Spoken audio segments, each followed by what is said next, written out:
ঢাকা বিশ্ববিদ্যালয়ের শিক্ষক ও বিভিন্ন বিশ্ববিদ্যালয়ের শিক্ষার্থীরা মার্চ ফর জাস্টিস কর্মসূচিতে অংশ নিতে জমা হন কার্জন হল এলাকায়।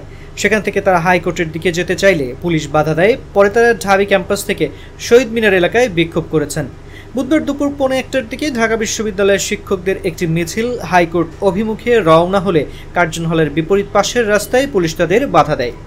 পুলিশের সঙ্গে এ সময় তাদের বেশ কিছুক্ষণ বাকবিতণ্ডা হয়। এরপর ঢাবি, বুয়েট এবং বেশ কয়েকটি প্রাইভেট বিশ্ববিদ্যালয় ও কলেজের ছাত্রছাত্রীরা শিক্ষকদের সঙ্গে যোগ দেন। পুলিশ তাদের হাইকোর্টের দিকে যেতে না দিলে বেশ কিছুক্ষণ তাদের সঙ্গে ধস্তাধস্তি ও কথা কাটাকাটির পর তারা দোয়েল চত্বরে আসেন। সেখানে কিছুক্ষণ বিক্ষোভের পর তারা একটি মিছিল নিয়ে শহীদ মিনারে যান। সেখানে সংক্ষিপ্ত সমাবেশের মাধ্যমে কর্মসূচি শেষ করেন। এ সময় শিক্ষার্থীরা "আমার ভাই মরল কেন, প্রশাসন জবাব দে, we want justice" slogan then.